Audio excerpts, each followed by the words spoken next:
A paz do Senhor, igreja. Estamos muito felizes. Estava sentado ali, me lembrando, quando nós ainda éramos jovens, recém-casados, e ocupamos esses lugares aqui, junto com a Cleonice, o nosso irmão que estava aqui, ministrando também, era bem garotão, e o tempo passou. Mas, irmãos, o tempo passou, mas nós continuamos, porque o Senhor é conosco. Amém? Os irmãos creem que o Senhor é conosco? Aleluia. Irmãos, o Senhor me deu uma palavra sobre reconciliação, né? O ministério da reconciliação. E em todo louvor eu estava orando ali, pedindo que o Senhor confirmasse, não é, a palavra. E todos os louvores, eles estavam voltados para uma adoração, para a busca de uma reconciliação, não é? E para nós isso é muito agradável, é muito gratificante. Irmãos, pode sentar, viu? Pode sentar. E nós vamos agora ler a palavra do Senhor. Como eu já disse, o título eu coloquei aqui, Ministério da Reconciliação. Os irmãos, procurem buscar a profundidade dessa palavra, né? Reconciliação. E onde é que nós encontramos? Em Evangelho capítulo 3 de João. João capítulo 3, do versículo 14 em diante, nos fala sobre esta reconciliação. João capítulo 3, versículos 14, diz assim: E como Moisés levantou a serpente no deserto, assim importa que o Filho do Homem seja levantado, para que todo aquele que nele crer não pereça, mas tenha a vida eterna. Porque Deus amou o mundo de tal maneira que deu seu Filho unigênito, para que todo aquele que nele crer não pereça, mas tenha a vida eterna. Porque Deus enviou seu Filho ao mundo, não para que condenasse o mundo, mas para que o mundo fosse salvo por ele. Quem crê nele não é condenado, mas quem não crê já está condenado, porquanto não crê no nome do unigênito Filho de Deus. E a condenação é esta, que a luz veio ao mundo, e os homens amaram mais as trevas do que a luz, porque as suas obras eram más. Porque todo aquele que faz o mal aborrece a luz e não vem para a luz, para que as suas obras não sejam reprovadas. 21. Mas quem pratica a verdade vem para a luz, a fim de que as suas obras sejam manifestas, porque são feitas em Deus, né? No começo da leitura, nós vemos aqui o versículo 14 dizendo assim: E como Moisés levantou a serpente no deserto, assim importa que o Filho do Homem seja levantado. Irmãos, eu fazendo uma pesquisa a respeito desse assunto, dessa exposição, por que Moisés levantou a serpente no deserto, né? Então, nós percebemos que na ilustração da palavra diz assim: porque o povo murmurou. Havia uma murmuração muito grande entre o povo hebreu, não é? Por falta de alimento, por falta de água e uma série de coisas. Porque eles, embora sendo escravos lá no Egito, eles tinham uma vida assim mais ou menos tranquila. Embora a escravidão ali, o jugo era muito pesado. Haja visto que quando lá em Êxodo 3, o que Deus fala? Tenho visto atentamente a aflição do meu povo. Não é? A humanidade, o homem é uma coisa terrível. Ele se habitua, ele se acostuma com o jugo. Ele se acostuma com aquela vidinha. E muitas vezes há uma proposta de uma mudança para melhor, e ele, por duvidar, por achar difícil, ele procura se acomodar e não querer mudar a sua condição de vida. Então, nota-se que com o povo hebreu foi mais ou menos isso. O povo hebreu estava lá no Egito sendo escravizado. Deus havia feito promessas de libertar, de abençoar, de prosperar, mas o povo não queria lutar em busca de uma vida melhor. Eles achavam que não havia mais meio, não havia mais recurso para eles serem alcançados pela bênção. Mas aqui diz, Deus enviou seu servo Moisés para que arrancasse aquele povo de lá. Nós vemos aqui, irmãos, aleluia, a parte de evangelismo. Deus enviou Moisés e Arão para evangelizar aquele povo, para trazer ao conhecimento da sua existência, do seu poder e da sua graça, sua misericórdia, não é? E entre todas as pregações que Moisés fez e Arão, Deus, diante de toda a pregação, Deus sempre fez sinais. E aqueles sinais eram manifestação do seu poder, do que ele podia realizar, não é mesmo? E enfim, depois de todas aquelas pragas, de tudo aquilo que aconteceu, o povo decidiu a seguir, a se sujeitar ao deserto. Então nós vemos que o povo tinha que atravessar o deserto, para que pudesse alcançar a terra prometida, para que pudesse alcançar as promessas que ele próprio, Deus, já havia feito aos patriarcas, aos seus pais. Mas para isto tinha um projeto e tinha um compromisso a ser cumprido. Louvado seja o Senhor. Então, a palavra diz, por desobediência, por fraqueza, por incontinência, o povo estava como que desistindo de tomar posse da vitória. Vamos pegando, irmãos, a direção e o sentido da palavra, não é? A trajetória do povo hebreu. Mas em todo o tempo Deus tinha sempre algo especial para oferecer. Quando o povo murmurou, o coração de Deus naturalmente se fechou,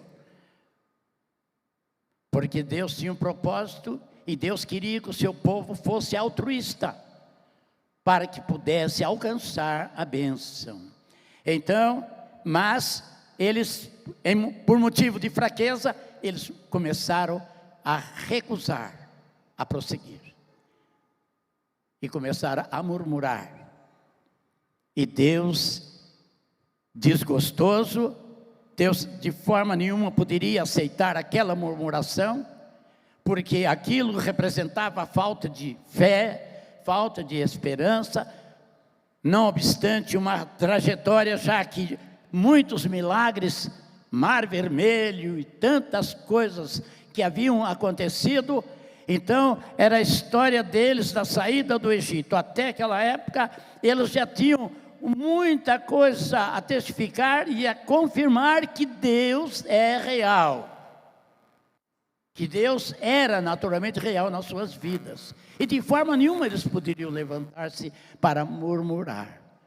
Mas diante de toda a murmuração, Deus compreendeu as suas fraquezas e procurou, embora mandando aquelas serpentes lá para que o povo ficasse esperto, mas quando o povo começou a sofrer picadas pelas mordidas das serpentes, eles começaram a reclamar, sempre reclamando, sempre murmurando, nunca reconhecendo o favor comensurável de Deus.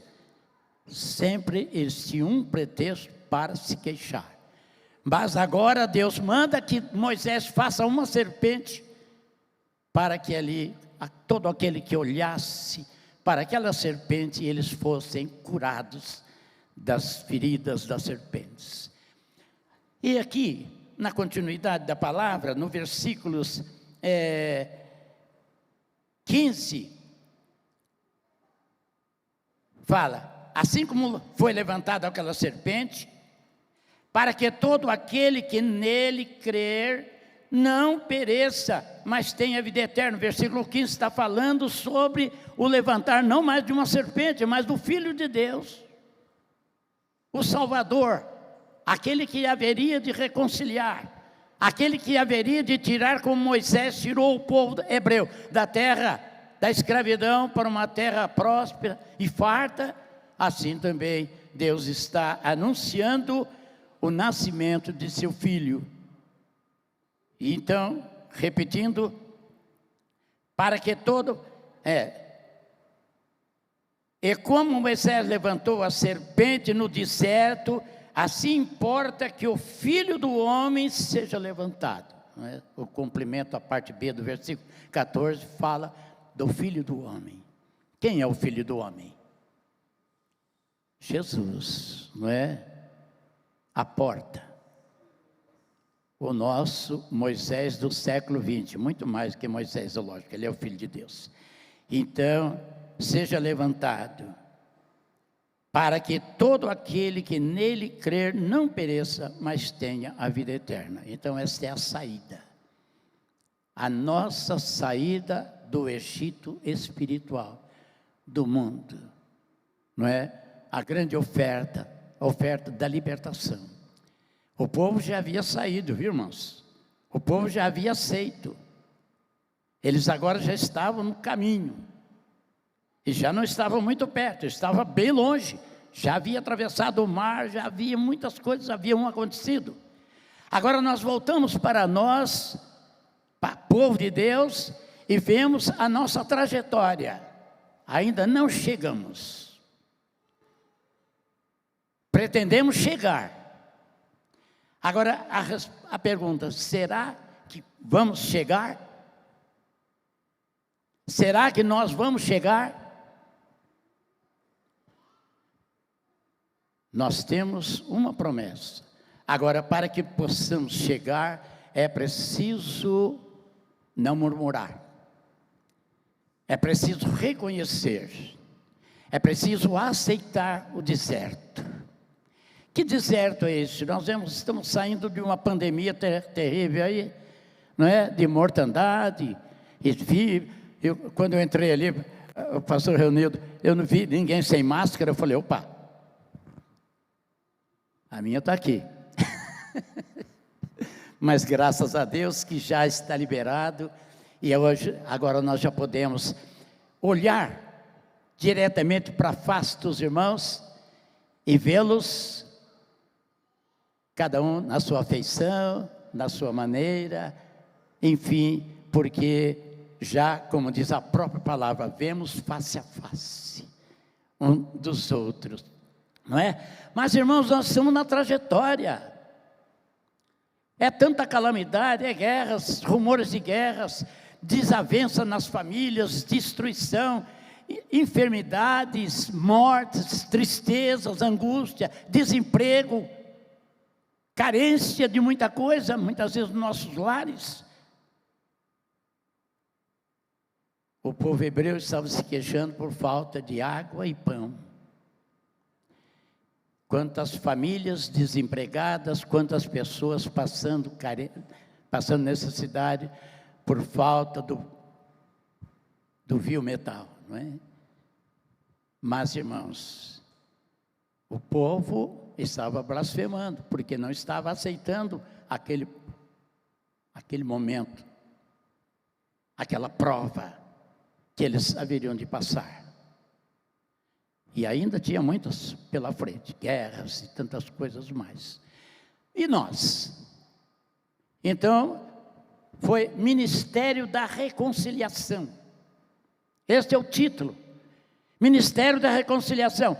Deus reconciliou o povo hebreu através das promessas que ele havia feito a Abraão, Isaque e Jacó.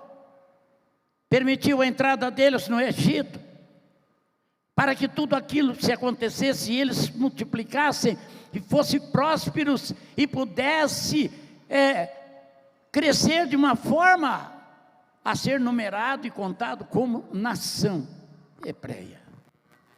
Jesus Cristo está salvando a sua igreja. As nações estão sendo evangelizadas, os missionários estão sendo enviados, estamos viajando, estamos pregando, estamos vendo almas libertas, pessoas se reconciliando, pessoas sendo curadas, pessoas sendo alcançadas pela graça e misericórdia do Senhor. Esta a igreja, aquele tempo o povo hebreu, não é? Hoje a igreja, que se nós fizermos uma comparação, um paralelo, é o mesmo Deus, é o mesmo autor da salvação, é o grande amor. Capítulo 13 de Êxodo: tenho visto atentamente a aflição do meu povo, aleluia, desci para livrá-los. Eu tenho visto atentamente a aflição do meu povo, por isso enviei meu filho, para que todos quantos o aceitassem fossem salvos e fossem libertos, fossem alcançados pela promessa. 16. Porque Deus amou o mundo de tal maneira que deu seu Filho unigênito.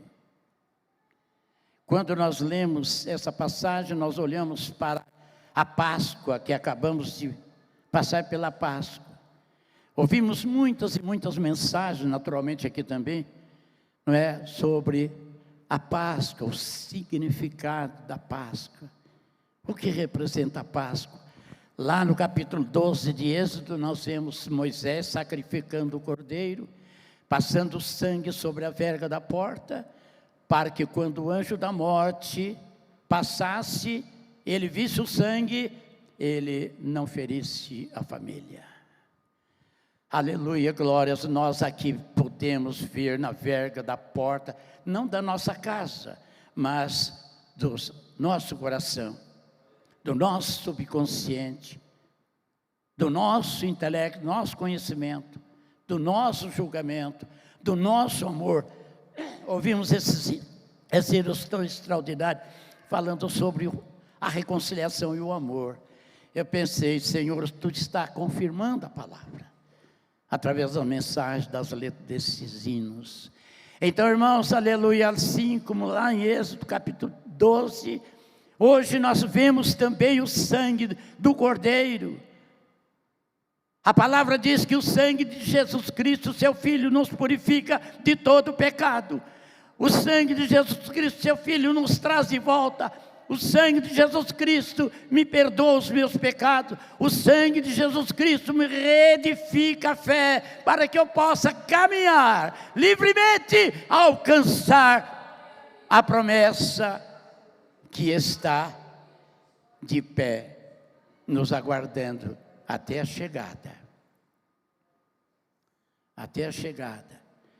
Os que passaram para a eternidade, como o pastor Epaminondas, Tiago e outros tantos, já estão isentos do pecado, estão isentos da condenação, porque puderam dizer como Paulo: combati o quê? Combati, você pode tomar isso para você, eu também para mim. Combati o bom combate, acabei a carreira, ainda não acabei a carreira, vou fazer 90, mas por enquanto ainda estou de pé. Terrenamente falando, né? E vocês ainda muito mais do que eu, ainda tem muito para comer, muito para gastar, não é? Muito para colher, muito para fazer. Ai, meu Deus, e muito para sofrer. E muito para sofrer. Porque no mundo tereis o quê? Alegria. No mundo tereis aflição. Mas, continuando, aleluia, vamos continuar aqui mais um pouquinho, porque eu tenho outras passagens para ser lida. Olha, o acusador das nossas almas, ele está sempre pronto a dizer, você fez isso, você fez aquilo, e ele sempre tem, como foi feito para John Wesley, né? O relatório lá, você não pode pregar nessa cidade, porque você fez e aconteceu, mas só que no rodapé estava, mas o sangue... Fala, igreja, vamos ver se a igreja participa dessa vez. Você fez? Fiz, mas no rodapé, o sangue de Jesus Cristo, seu Filho, me purifica. Reconciliação é isto, é voltar, é ser edificado, aleluia, é pedir força, é pedir graça, pedir misericórdia. Senhor, eu fiz, realmente eu fiz, eu sou culpado, mas eu sei que em ti há perdão, eu sei que em ti há misericórdia. Eu sei que olhando para o Calvário, quando tu disseste, tudo está consumado, ali estava o meu nome escrito. Reconciliar, irmãos, é voltar. Reconciliar é deixar. Reconciliar é reconhecer. Reconciliar é tomar posse da herança. Jesus está te convidando a tomar posse nesta manhã. Alebaçui, aleluia. Espírito de Deus, vem sobre a tua igreja, Pai. Aleluia, eu quero, Senhor, me fortalecer. Eu quero sentir mais. Eu preciso mais da tua graça, da tua misericórdia, porque eu não quero somente para mim. Eu quero dividir com meu irmão. Eu quero dividir com o Ronildo, meu querido. Eu quero dividir com meu querido. Eu quero dividir com meu irmão. Eu quero ainda, se possível, viajar. Eu quero brilhar. A palavra diz que os remidos do Senhor refugirão como as estrelas no firmamento. Você crê nisso? Vamos lá, eu sei que meu tempo vai embora. 18, quem crê, 18, versículo 18. Quem crê nele não é condenado. Mas quem não crê já está condenado. Quem não crê é aqueles que duvidam. É aquilo que o nosso amado irmão estava falando aqui, né? Sobre a fé. A fé no impossível. O que eu posso fazer, não preciso ter fé, porque eu tenho dinheiro, eu vou comprar. Eu vou no armazém, eu vou no hospital, eu vou falar com o médico, eu vou comprar o antibiótico, eu vou me curar. Mas o impossível, como foi dito, Deus é o nosso Deus, é o Deus do impossível. Eu queria, antes de terminar, já que alguém pudesse começar a se manifestar. Eu estou precisando deste Deus do impossível. Medite no versículo 18. Quem crê nele não é condenado, mas quem não crê já está condenado. Porquanto não crê no nome do unigênito Filho de Deus. E a condenação é esta, que a luz, eu disse que você é uma estrela, né? Essa luz aqui é a luz de Cristo. Mas quando a luz de Cristo brilha em nós refletimos como a lua reflete através da luz do sol, a sua luminosidade.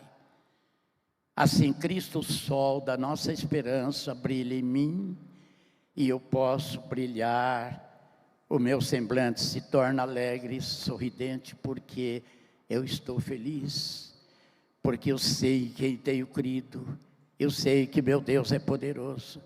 Eu estou doente, estou precisando de um emprego, as portas se fecharam, mas elas vão se abrir. As portas vão se abrir, alabacia, aleluia. Quem crê que as portas vão se abrir, levante e dê um glória a Deus. Eu creio que o meu Deus é poderoso, é o Deus dos milagres, não é? E agora vamos finalizar essa parte, que eu tenho mais uma para ler aqui. Versículos 20: porque todo aquele que faz o mal aborrece a luz e não vem para a luz, para que as suas obras não sejam reprovadas. Todos aqueles que fazem o mal estão lá na rua, lá agora, se extravasando, se gastando, se autodestruindo, por tantas oferendas, por nada. É só hoje. Amanhã volta tudo de novo.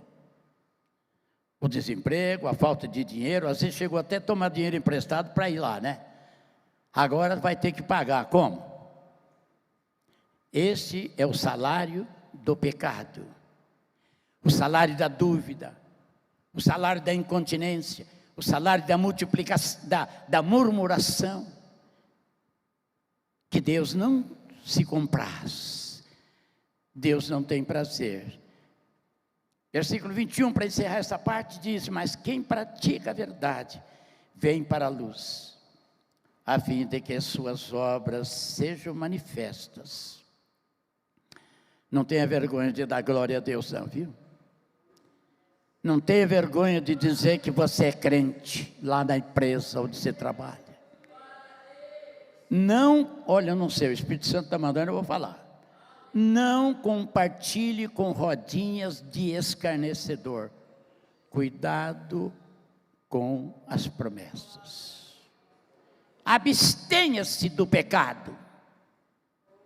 Reconcilie-te cada instante com o Senhor, na oração, na fé e no compromisso com a palavra. E neste momento em que eu estou me reconciliando, mas quem pratica a verdade vem para a luz, a fim de que as suas obras sejam manifestas, porque são feitas em Deus. Agora nós vamos ler Romanos capítulo 5, para nós vermos certas recomendações que são feitas para a igreja, né?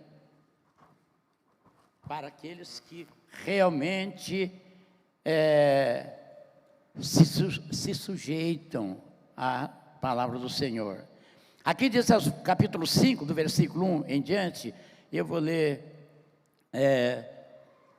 alguns versículos, que diz assim: sendo, pois, justificados pela fé, temos paz com Deus, por nosso Senhor Jesus Cristo.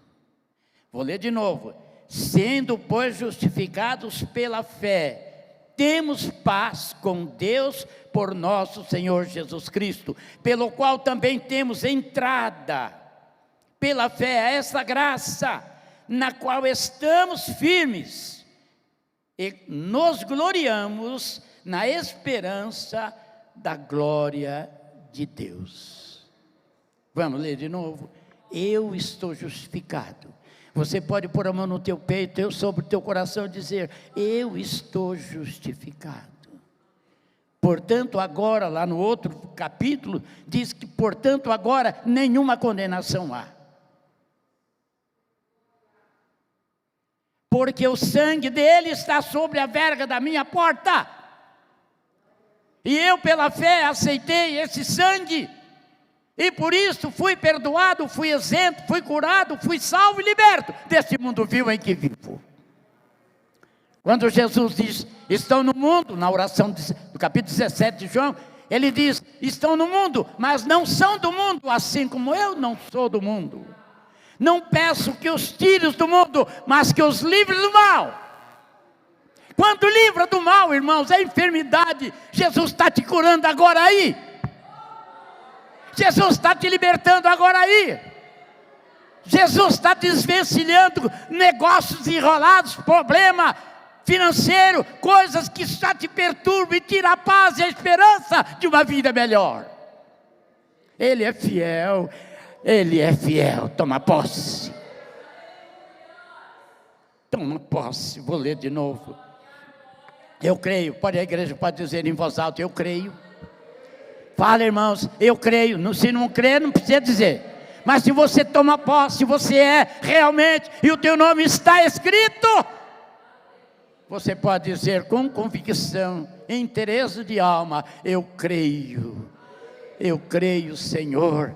E aí vem, sendo pois justificados pela fé, temos paz com Deus, por nosso Senhor Jesus Cristo. Aí o versículo 2 diz, pelo qual também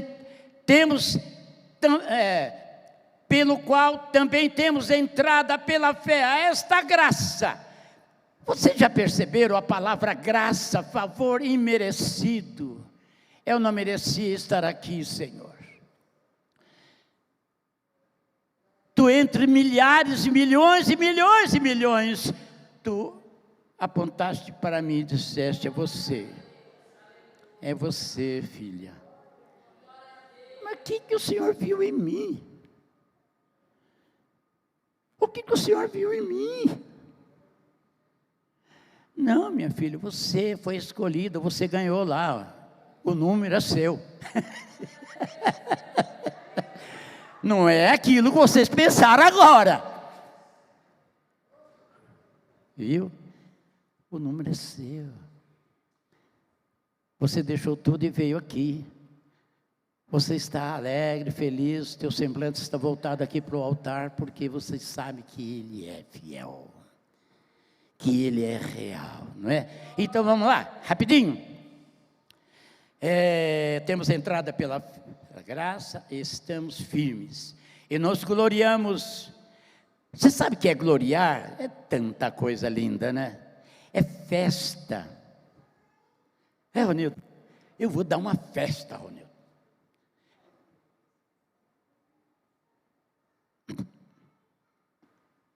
Por quê? Existem tantos motivos. A primeira lembrança minha e sua é, eu estou salvo. Eu vou dar uma festa. Porque dentre milhões, eu fui escolhido. Eu sou escolhido. Você é escolhida. Nenhum mal vai te condenar, porque você é escolhida. Nenhum mal chegará à tua tenda, porque você é escolhida. É isso? Aleluia. 3. E não somente isso, mas nos gloriamos. Eita, agora não. Lê o 3 aí, vai. E não somente isso, mas também nos gloriamos nas tribulações, sabendo que a tribulação produz a paciência, e a paciência a experiência, e a experiência a esperança, e a esperança não traz confusão, porquanto, o quê? Toda a igreja, bem alto. Porquanto o amor de Deus está derramado em nossos corações, porque eu sou bonzinho. Você é boazinha? Ai, irmão, eu sou tão bonzinho quando eu estou dormindo, viu? Quando eu estou dormindo. E nem aí. Às vezes. Vamos continuar, vai. Pelo o Espírito Santo que nos foi dado. A minha guerra, viu, irmão, na igreja a minha guerra na igreja é o Espírito Santo. Por que minha guerra? Eu posso até parar aqui nesse versículo, que eu tinha mais um pouco, mas eu vou me enfatizar nisso. Jesus, quando ele estava para ser assunto ao céu, ele disse, eu vou para o Pai, mas vou enviar o Espírito Santo para que esteja convosco todos os dias, até a consumação dos séculos.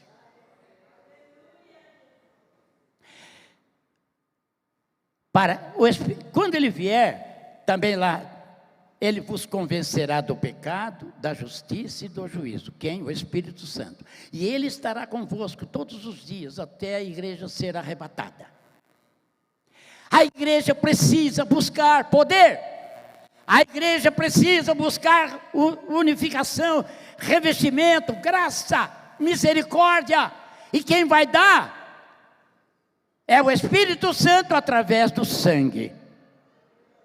É um conjunto de coisas que você não pode abolir. Eles têm que estar entre si em comunhão, que é a morte, o sangue e o Espírito de Deus que vivifica, que dá poder, que dá graça, que dá misericórdia, que te dá força para você revestido, investir contra o diabo. Por que tem muito crente que cai? Por que tem muito crente desvanecido e não quer mais ir para a igreja? Por quê? Não sabe, nunca ouviu, sabe, conhece, sabe a Bíblia de H.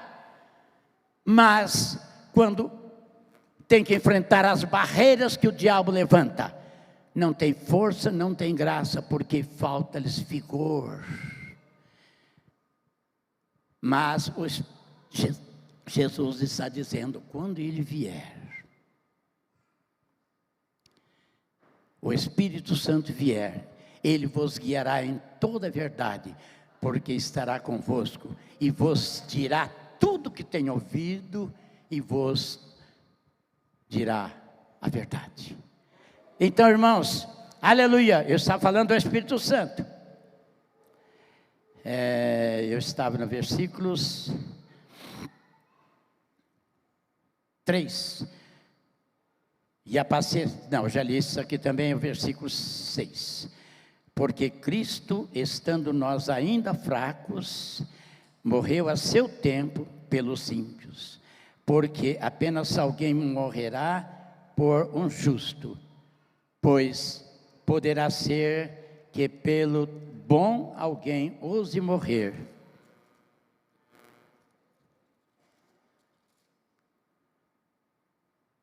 Mas Deus prova o seu amor para conosco, em que Cristo morreu por nós, sendo nós ainda pecadores. Só até aqui.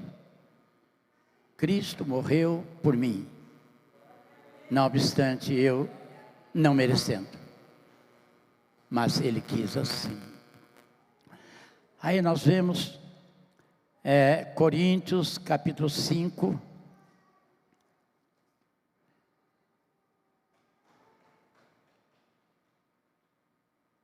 segundo Coríntios 5, 19 e 21, que fala dessa maneira: isto é, Deus estava em Cristo, reconciliando consigo o mundo, não lhes imputando os seus pecados, e pôs em nós a palavra da reconciliação. A palavra reconciliação, ela é persistente. Ela insiste. A palavra reconciliação é como um martelo de Deus, que esmiuça a penha.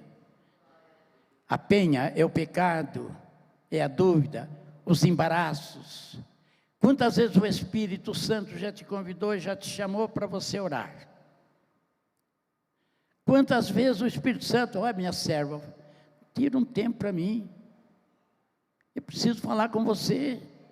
É que nem a mamãe querendo falar com a filha, mas a filha é rebelde, não quer saber de nada, levanta acampamento e vai embora, vira as costas. Assim somos nós às vezes, virando as costas para o chamado do Senhor. Irmãos, Jesus nos chama a todo instante da nossa vida, porque Ele nos ama de tal maneira, amor. Ele me ama, Ele me quer, ao ponto de entregar-se a si mesmo. Agora nós vamos ler lá também, Efésios 5, para encerrar.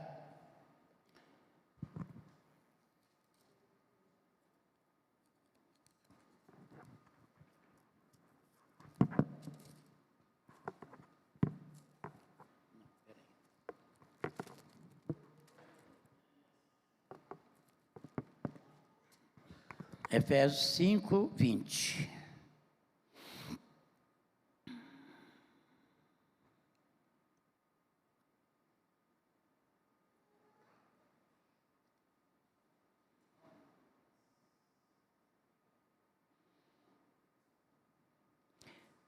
A palavra diz, dando sempre graças por tudo, a nosso Senhor e Pai, em nome de nosso Senhor Jesus Cristo. Dando sempre graças, em que momento? Em que tempo? Aqui, ali ou lá? Todo o tempo.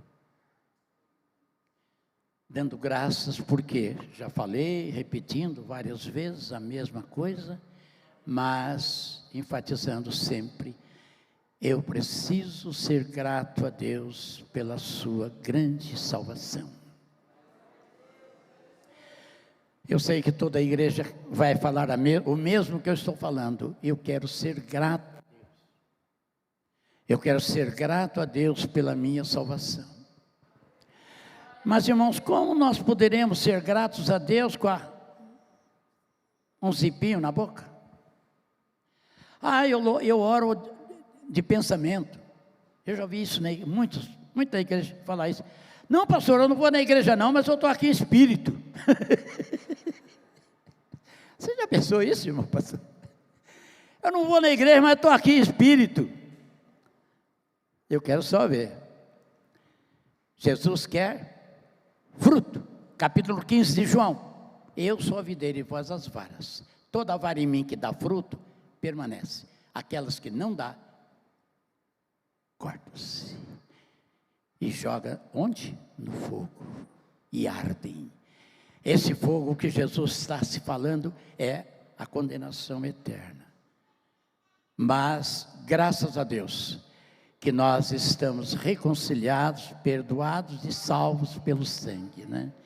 Então, irmão, nessa hora nós queremos fazer um convite para que naturalmente nós possamos fazer uma reconciliação. Aí, pastor, mas já aceitei, tudo bem, você já aceitou e tal, você precisa reconciliar, você precisa fortalecer mais poder, mais autoridade contra os teus algozes, contra a tua família. Quem sabe você saiu de casa agora, a tua família ficou lá, mas você vai hoje também? Todo dia? Eu já ouvi isso muitas vezes. E é nesta hora que nós precisamos do Espírito, para que Ele nos revista de autoridade, da sua graça e misericórdia, para que nós possamos ter força, como diz lá, combati o bom combate, acabei a carreira, né? Aleluia. Amém, pastor. Amém. Glória a Deus. Deus abençoe o pastor Ronildo, da igreja. Muito obrigado pelo convite. E nós queremos louvar ao Senhor por isso. Amém. Deus abençoe. Obrigado, viu, irmãos? Amém.